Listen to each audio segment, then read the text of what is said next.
अहोबकीयं स्तनकालकूटम् अहोबकीयं स्तनकालकूटम् जिघांसयापाय यदाप्यसादी लेभे गतिं धात्र्युतस्ततोऽन्यम् कं वा दयालुं शरणं व्रजेम। श्री शुकदेव जी कहते हैं अहोबकीयं स्तनकालकूटम। अरे ये जो पूतना थी इसने अपने स्तन में कालकूट जहर लगाकर आई थी भगवान को मारने के लिए, फिर भी लेभे गतिम धात्र्युतस्ततोऽन्यम, फिर भी भगवान ने उसे माता का स्थान दिया। जो स्थान मैया यशोदा के लिए निहित था उसी तरह का परम पद जो है तो पूतना को भी दिया। भगवान ने कहा कि कुछ भी हो ये मुझे इसने दूध पिलाया है तो दूध तो माँ ही पिलाती है, तो माँ को माँ का ही पद दिया जाना चाहिए। भाव को भाव अनख आलस हो, भाव को भाव अनख आलस हो, नाम जपत मंगल दिस हो, नाम जपत मंगल दिस हो। हाँ, राम जपत मंगल दिस हो, नाम जपत मंगल दिस हो। सांकेत्यम पारिहास्यम वा स्तोभनम हेलन में बाबा। निश्चिंत हो जाइए, आप चाहे एक क्षण के लिए इस सत्संग में बैठे,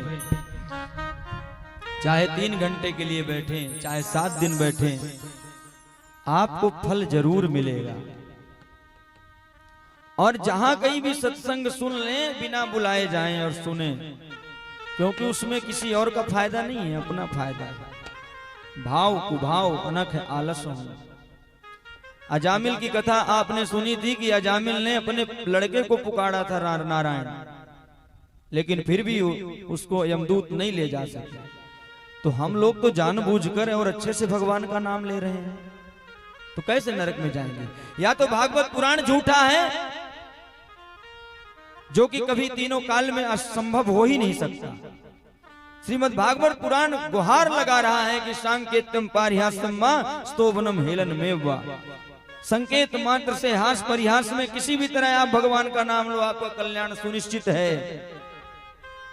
फिर मैं क्यों ना गारंटी दूं कि आप में से कोई नरक नहीं जाएगा, सब स्वर्ग जाएंगे, सब वैकुंठ जाएंगे। निश्चिंत हो जाइए। बस इतना नहीं कि यहां से गए तो अहंकार में हो जाइए कि बस अब हम तो वैकुंठ ही जाएंगे। हमेशा कोई भी कार्य करिए, अपने मन में ये बना कर रखिए कि ये मैं नहीं कर रहा हूं, ये मेरी क्षमता नहीं है प्रभु, ये आपकी कृपा की बदौलत जो मुझसे हो आप करवा रहे हैं वो मैं कर रहा हूं। मनुष्य मात्र को कोई भी पाप और पुण्य अपने ऊपर नहीं लेना चाहिए कि मैंने किया। कोई भी पुण्य हो गया तो आप बड़े श्रद्धा से कहिए कि प्रभु आपने मेरे हाथों से जो कुछ करवाया है ये आपको समर्पित है। तो फिर अगर कहीं आपके हाथ से पाप भी हो गया तो भगवान उसको भी ले लेते हैं कि चलो जब बेचारा पुण्य मुझे दे रहा है तो इसका पाप भी हमें ले लेते हैं। इसीलिए जो कुछ भी करो, काम करते चलो, नाम जपते चलो, हर समय कृष्ण का ध्यान करते चलो, अपने मन को सुमारग लगाते चलो, कृष्ण गोविंद गोपाल गाते चलो। इसलिए कभी भी अपने मन में अहंकार ना लाएं। इस दुनिया में एक से बड़े बड़े योद्धा हुए, एक से बड़े बड़े धनवान हुए, एक से बड़े बड़े सुंदर हुए, एक से बड़े ज्ञानवान हुए, लेकिन सब मिट्टी में मिल गए।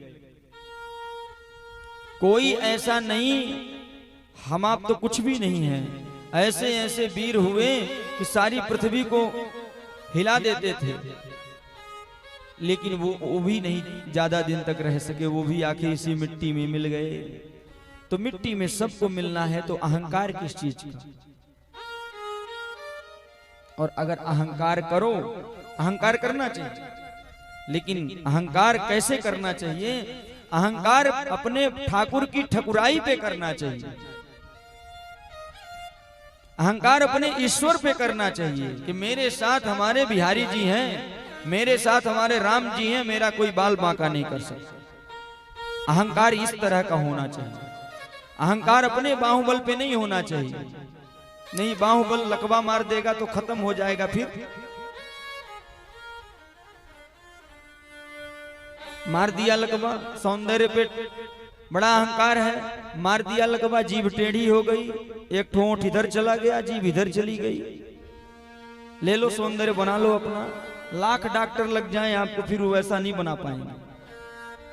इसलिए कभी भी अहंकार करना है तो ठाकुर की ठकुराई पे करो, उस बांके बिहारी की कृपा पर करो और उसकी शरण में रहो, फिर आप काल को भी चैलेंज कर सकते हो कि हमें चिंता नहीं अपनी, उन्हें चिंता हमारी है। हमारे मार्ग के रक्षक सुदर्शन चक्रधारी हैं, किसी की हिम्मत है आपको हाथ लगा दे कभी। लेकिन ये मुंह से नहीं, अंतरात्मा से ये विश्वास जगाना पड़ेगा अपने अंदर, तभी आपको वो प्रेम अब वो स्थान ठाकुर जी देंगे। तो ऐसे करुणा निधान हमारे प्रभु, जिन्होंने पूतना जैसी राक्षसी को माता यशोदा का पद दिया। इसके बाद मां यशोदा कन्हैया को लाती है और कहती, नारायण की कृपा से ही हमारे छोरा की प्राण बचे हैं। तुरंत मैया जाती है और भगवान का स्नान कराती है और गाय की पूंछ से, गाय के मूत्र और गाय के दुग्ध से, पंचगव्य से भगवान का स्नान कराती है मैया, और गाय की पूंछ से झाड़ा लगाती है। गौ माता का एक रोम रोम में करोड़ों देवताओं का वास है। मैया यशोदा झाड़ा लगवाती हैं और कहती हैं, हे ऋषिकेश, हे पुंडरीकाक्ष प्रभु, हमारे कन्हैया के रोग पापों को आप दूर करें। और झाड़ा पोछा लगाती हैं और सभी ग्वालिनियां इकट्ठा हो जाती हैं। इतने में नंद बाबा आते हैं और जब धुआं खुशबू फैली तो उन्होंने सोचा कि कहीं यज्ञ हो रहा है, और जब आकर यहाँ पता लगाते हैं तो भगवान को धन्यवाद देते हैं कि हमारे छोरा के प्राण हमारे प्रभु ने रक्षा की। अब यहाँ पर मैया यशोदा एक दिन कन्हैया को स्नान कराकर, और ये जो सकट गाड़ी बैलगाड़ी होती है उसके नीचे पलना को रख दिया और मैया अपने काम में लग गई। तो एक सकटासुर नाम का दैत्य कंस का भेजा हुआ, उसने विचार किया किसी गाड़ी के नीचे बालक को दबा दिया जाए।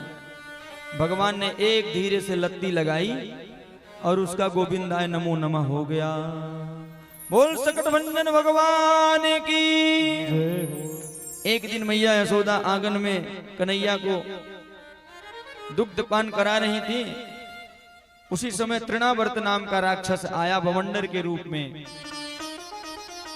तो भगवान ने सोचा कि जब तक मैया है तब तक हम कुछ कर नहीं सकते, तो भगवान ने अपना वजन बढ़ाना शुरू किया।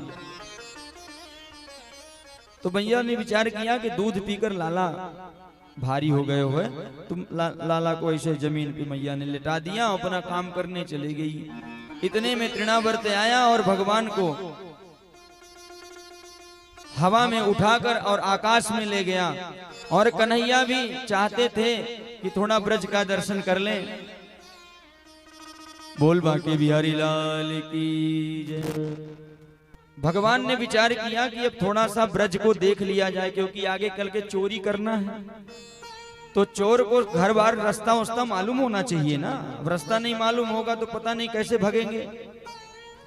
तो भगवान ने ऊपर जब तृणावर्त लेकर गया तो पहले घूमने लगे, ये ललिता का घर है, ये विशाखा का घर है, ये इनका घर है, इस गोपी का घर है। सब भगवान ने देख लिया सारे गोकुल को। और जब भगवान ने देख लिया उसके बाद तृणावर्त का गला पकड़ के और सीधे लाकर वहीं आंगन के पत्थर में पटक दिया, उसका गोविंदाय नमो नमः हो गया। बोल बाल कृष्ण लाल की जय हो। और इस प्रकार एक दिन